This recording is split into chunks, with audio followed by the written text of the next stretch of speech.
Greetings, ladies and gentlemen, and welcome to this latest rendition of Tales from Outer Space. Taken from the subreddit HFY. All the relevant links will be down below. And as always, I hope that you enjoy, and if you do, please consider supporting the channel. Now, on to the science fiction. Pursuit, written by h2j1977. Audrey ran as fast as her 10-year-old legs would carry her. She knew she only had about a minute head start on the beast that was chasing her. She hadn't been on this planet long, and she still didn't know her way around all that well. Normally, she stayed within the relative safety of the ambassador's compound, but today she wandered into the alien woods. The compound's thick walls and metal gates normally gave her a sense of safety, but today they felt more like a prison.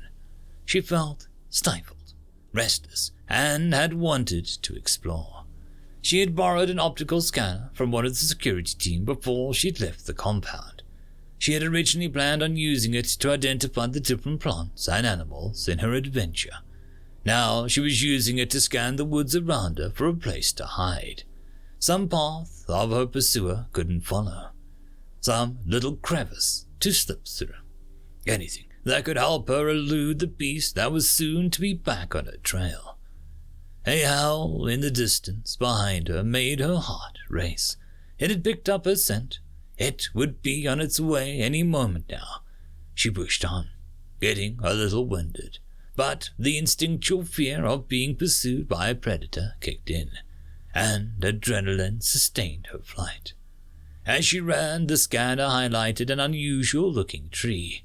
It had an orangish bark, one massive central trunk that was easily twice as wide as she was tall, and numerous smaller trunks that encircled it, making for a natural barrier.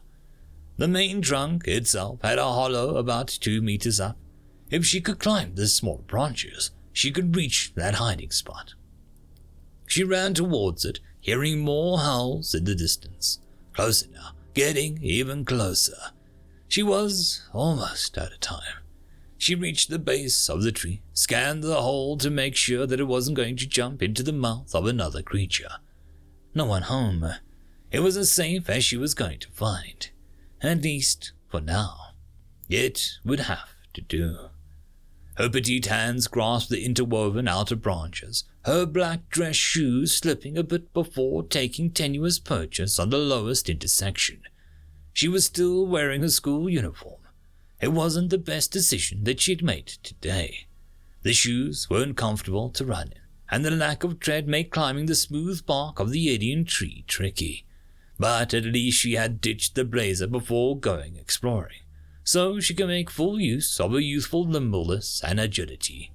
She pulled herself up another step, her tiny hands gripping branches with surprising strength, holding her in place while her shoes refused to take purchase. She hiked up her leg all the way up to her chest, sticking it into the joint of the 2 branches, and then wedged her foot in before pushing herself to the next handhold. Another push, and she would be able to reach the hole in the tree. Her shoes betrayed her again, and she slipped, nearly falling to the ground. But her hands held tight. She planted her feet again and pushed up to the next set of intersecting branches. She finally reached the top of the dome. The branches formed around the main trunk. There were more branches above her, thick as her body and laden with blue-tinted leaves with pork fruit. She'd seen it in the market before, and even had it once, but didn't care for its bitter taste. She thought about climbing higher up, but decided against trying, realizing that she could barely touch the bottom of the nearest branch. A howl came from the woods nearby, dangerously close. Audrey climbed into the hollow in the tree. The earthly smell of decaying wooden leaves was strong, and inside of the tree was somewhat damp, but it was big enough for her to climb through and hide about a meter to the side of the opening so she wouldn't be visible from outside the tree. She curled up in a ball against the inside wall of the hollow and tried to slow her breathing, covering her mouth with both hands. Her adrenaline started to wear off, and her muscles tightened as lactic acid began building up. She could only hope that this spot was good enough, that she had hid well enough that her pursuer couldn't reach her here. The creature picked up the scent and howled. It was time to hunt. It knew that she was no match for him. His 4 powerful legs allowed him to run 3 times as fast as his prey. So he waited. He wanted to give her a head start. He wanted this to be fun. He knew that it would be easy, but he wanted to make it interesting at least. So the beast gave her time to run. A head start. Enough time. Hunt now.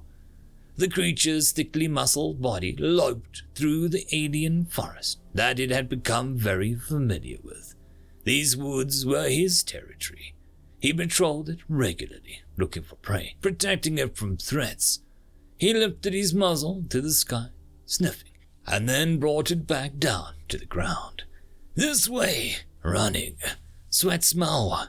Fear. The beast moved silently across the terrain at a slow trot. He could run and smell, but then the hunt would be over faster. He wanted the game to last longer, to get more enjoyment out of it. The creature didn't know the names of the trees and plants that it smelled. They didn't matter. He didn't eat the plants and trees. His teeth were hard and sharp. They were made for ripping flesh and chewing muscle, for crushing bone, and he was so very good at it. He had been hunting for 5 years and was at his peak. Nothing escaped him. He always found his prey, and once he caught them, they didn't get away. He was nearly the perfect predator. Closer now, uphill. His teeth glistened with saliva, strings of it slipping loose from his mouth to fall to tiny plops onto the golden grass beneath him. The scent dropped for a second, mixed with another animal. A small dirt dweller. Tasty, but not the prey that he was after today. He'd have to remember this spot for later. The beast did small spiraling circles, looking to pick up the scent back up. There, big tree, small girl. Where? The beast moved quietly now, not wanting to spook his prey. Sniffing rapidly, he circled the massive tree. He could smell his prey. She was here, but he couldn't see her. He looked up and picked up a strong waft of a scent. She was up. He did another half circle around the tree before seeing the hollow. It wasn't too high, but he would have to climb on the smaller branches to get to her. That's the one place he fell short as a predator. No sharp claws. He wasn't meant to climb trees. He was built to run, long distance or short solo like he was today, or in a pack. He owned the ground, but trees were tricky. Paw there and there. Push up. So close. Push again. The beast scrabbled up to the interwoven branches, awkward but persistent. His padded feet and dull claws gave him better purchase than the girl's shoes, but he wasn't built for this. He slipped several times, nearly falling out of the tree, but he kept pushing his way forward. The branches were slippery for his paws, but they were wide enough for him to stand on comfortably once he reached the top of the dome of interwoven branches. His prey was only a step away now. He sniffed the hole in the tree again, and relished in another victory. She was in there and had nowhere to run. He slowly pushed his head in the opening of the tree, mouth open, saliva dripping from his lips. Found you! Found you scrolled across the HUD of Audrey's optical scanner. Demon, you found me. Good boy. I was sure I was going to get away this time. I didn't think you'd be able to get up the tree. She reached out and scratched behind both his ears. Want to play again? Demon pulled his head out of the tree and clumsily jumped back down to the ground. He walked in tight circles, his tail wagging vigorously. Yes, no trees for fear.